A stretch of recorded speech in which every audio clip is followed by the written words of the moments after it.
हर हर महादेव। दोस्तों राधे राधे। मैं आज एक कृष्ण भगवान की कथा कहने जा रही हूँ। प्लीज सुनिएगा, कैसा लगेगा कमेंट बॉक्स में जरूर बताइएगा। एक गांव में एक बूढ़ी माँ अपनी बहू के साथ रहती थी। तो सास जो है लड्डू गोपाल की मूर्ति रखी थी, लड्डू गोपाल की सेवा करती थी।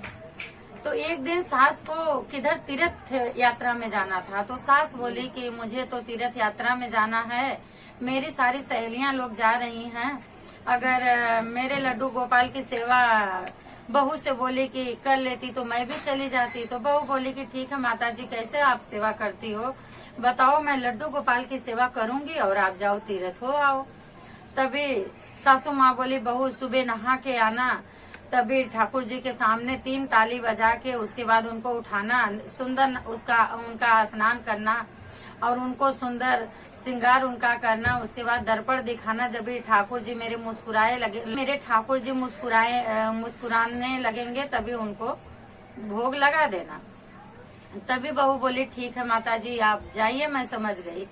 तभी सासू माँ तो चल गई तीर्थ यात्रा पे। बहू सुबह उठी, सुंदर स्नान करके आई और ठाकुर जी के सामने 3 बार ताली बजाई, ठाकुर जी को उठा के उनको सुंदर स्नान कराई, उनका सुंदर श्रृंगार की और दर्पण उठाई। लेकिन ठाकुर जी मुस्कुराए नहीं। तो दर्पण वापस रखे, ठाकुर जी को उड़ा के वापस सुला दी, भोग नहीं लगाई।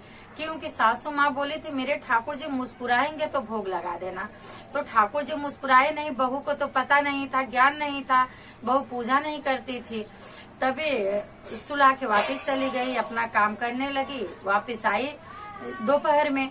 तो दोपहर में जब भी आई तो फिर 3 बार ताली बजाई, ठाकुर जी को उठाई, उनका स्नान कराई, सुंदर श्रृंगार की, दर्पण उठाई, ठाकुर जी नहीं मुस्कुराए, वापस सुला दी। ठाकुर जी भी बोले भाई क्या बात है, 2 बार नहला दी और भोग 1 बार भी नहीं लगाई, चली जा रही है। तभी वापस गई तो शाम को आई वापस 3 बार ताली बजाई और ठाकुर जी को उठाई, स्नान कराई, सुंदर श्रृंगार की, लेकिन दर्पण उठा रही है 3री बार। तो ठाकुर जी बोल रहे हैं अगर इस बार मैं नहीं मुस्कुराया तो वापस मुझे सुला देगी, न जाने रात भर में कितनी बार नहलाएगी बहू, और मुझे भोग नहीं लगा रही है, भूख मुझे लगी है। भगवान को भूख किस चीज की लगेगी, भाव के भूखे भगवान है। और उस बहू का भाव देख रहे हैं कि बहू बार बार सुला दे रही है। तो ठाकुर जी सोचे इस बार मैं मुस्कुराई देता हूँ।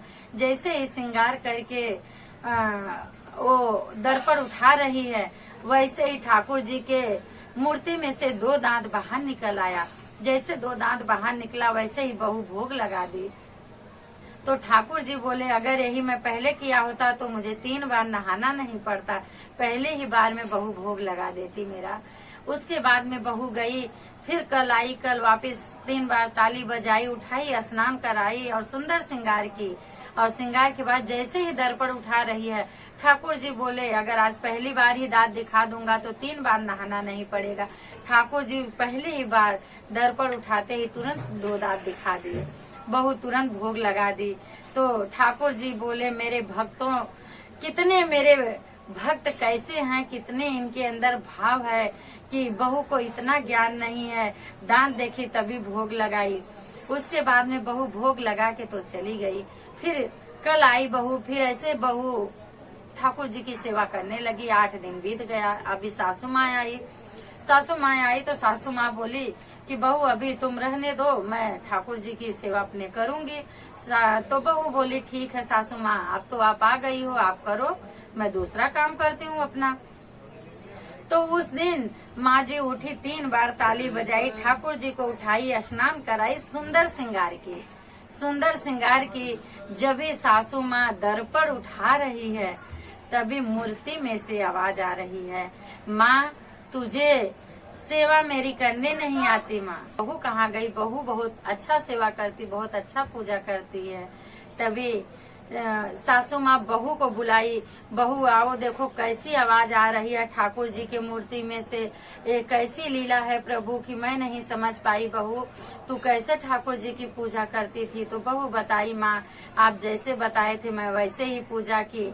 और पहले दिन तो ठाकुर जी को मैंने 2 बार नहलाई, पर ठाकुर जी मुस्कुराए नहीं। जब भी तीसरी बार नहलाई तभी ठाकुर जी मुस्कुराए, तभी मैं भोग लगाई ठाकुर जी को। तभी साथ चकित रह गई और भाव में एकदम विभोर हो गई कि एक ऐसी लीला है। तभी सासू माँ हट गई, बोली बहू तू ही दर्पण दिखा। तभी जब बहू ने दर्पण दिखाई तो 2 दांत बाहर आ गया मूर्ति में से। सासू माँ देखी, सासू माँ रोने लगी, बोली ठाकुर जी मैंने आपकी इतनी दिन सेवा की, क्या मैं आपकी सेवा नहीं कर पा रही थी प्रभु जी? मैं जरूर कुछ गलती करती थी जो आपने मुझे दर्शन नहीं दिया, और मेरी बहू आपकी सेवा की, आपने मेरी बहू को दर्शन दिए। तभी उसमें तो बहू को ज्ञान नहीं था, माँ को तो ज्ञान था कि मुस्कुराना का मतलब कि ठाकुर जी का श्रृंगार कर दो। तो ऐसे ही देखो, जिस भाव में देखो प्रभु उसी भाव में मुस्कुराते दिखेंगे। जिधर जाओ हमें लगता है प्रभु जी, हम अगर उस भाव से देखें तो हमें ये लगता है कि प्रभु जी हमारी तरफ देख रहे हैं। हम जिधर जाएंगे उधर दिखाई देते हैं प्रभु जी कि प्रभु जी मुझे ही देख रहे हैं। पर बहू के अंदर ये भाव नहीं था, बहू को ज्ञान नहीं था, इसलिए प्रभु जी ने दांत दिखाए, तभी बहू ने भोग लगाई। तो माता जी को तो ज्ञान था, लेकिन उस बहू की वजह से, ज्ञान होने के बाद भी माता जी को दर्शन नहीं मिला। बहू को ज्ञान नहीं था, ज्ञानी थी बहू, तो ठाकुर जी का दर्शन हुआ। तो उस बहू के वजह से सास को भी दर्शन हुआ। सास धन्य हो गई और रोने लगी, बहुत विभोर हुई कि धन्य है तू बहू, आज से तू ही पूजा किया कर। तो राधे राधे दोस्तों।